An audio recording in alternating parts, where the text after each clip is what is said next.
भक्ति काल के काल विभाजन और नामकरण समस्या पर विवेचना कीजिए। क्वेश्चन खत्म। उत्तर इसका है जॉर्ज ग्रियर्सन 1400 ईस्वी से ही भक्ति काव्य की शुरुआत मानते हैं, अतः भक्ति काल की आरंभिक सीमा 1400 ईस्वी से मानना उचित प्रतीत होता है। भक्ति काल की अंतिम सीमा के निर्धारण में थोड़ा विवाद है।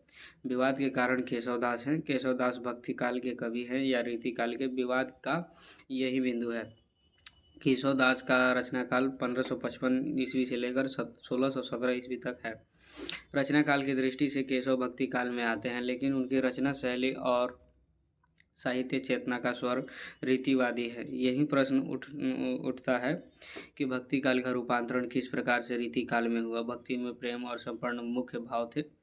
भक्ति का प्रेम तिरोहित होकर स्थूल श्रृंगार का विषय हो गया और उसमें समर्पण के स्थान और उपभोग की प्रधानता हो गई। तब भक्ति की संवेदना अवरुद्ध हो गई और रीतिवाद का विकास आरंभ हुआ। श्रृंगार की आध्यात्मिक अनुभूति के मानवीय अनुभूति बनने में तत्कालीन सामंतों की रुचि ने व्यापक योगदान दिया। वह वास्तविक लौकिक श्रृंगार कम बना, कुछ लोगों के मनोरंजन का साधन अधिक बना। जहाँ तक केशव का सवाल है, केशव के 50 वर्ष बाद रीतिकाल की अखंड धारा प्रभावित होती है, लेकिन साहित्यिक मनोवृत्ति और रचना की भावधारा का मिजाज पहले ही बदल चुका था। उस बदले हुए मिजाज की अभिव्यक्ति को केशव की रचना में आसानी से पहचाना जा सकता है। रामचंद्रिका के स्थान उन्होंने कवि प्रिया और रसिक प्रिया को भी रचा था। भक्ति काल के नामकरण के संबंध में कोई विवाद नहीं है। लगभग सभी साहित्यकारों ने एक मत से इस नाम का समर्थन किया है। भक्ति तत्कालीन साहित्य का आंतरिक भाव है। भक्ति के प्रकार में भिन्नता मिलती है, लेकिन भक्ति साहित्य की आंतरिक चेतना में कोई विरोध नहीं मिलता है।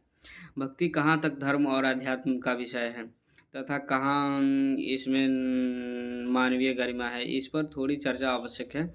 भक्ति काल का जो सबसे महत्वपूर्ण पहलू है वह है, यदि भक्ति काल की धार्मिक और आध्यात्मिक अनुभूतियों को छोड़ भी दिया जाए तो भी उसमें मानवीय संवेदना की शीतल छाया मौजूद है। भक्ति काल ने जीवन के प्रश्न को कविता का प्रश्न बनाया है, इसीलिए वह दबे स्वर में व्यवस्था को चुनौती देता है, समाज के लिए एक विकल्प की तलाश करता है। उस साहित्य में क्रांति और विद्रोह की चेतना है।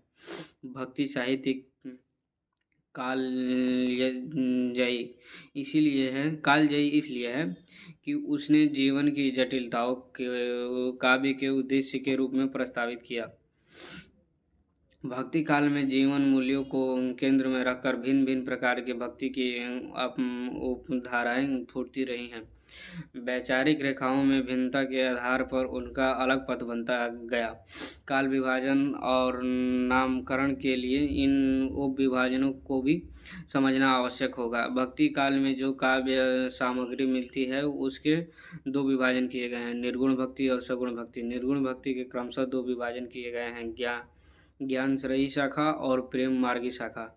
सगुण भक्ति के अंतर्गत राम भक्ति और कृष्ण भक्ति का अलग अलग विभाजन किया गया है। निर्गुण कवि लीलावाद और अवतारवाद के सगुण भक्ति के अंतर्गत राम भक्ति और कृष्ण भक्ति का अलग अलग विभाजन किया गया है।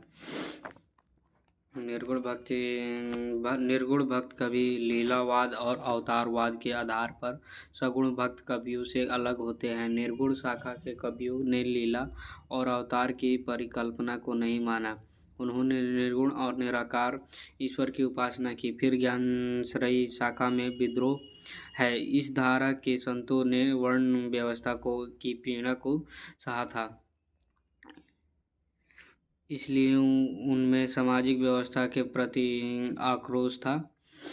प्रेमाश्रयी धारा की सूफी काव्य में प्रेम की पीड़ा है, उनके काव्य में प्रेम की संवेदना है। सगुण भक्ति के अंतर्गत राम भक्ति शाखा का साहित्य सामाजिक मर्यादा और लोक मंगल का साहित्य है। इसी प्रकार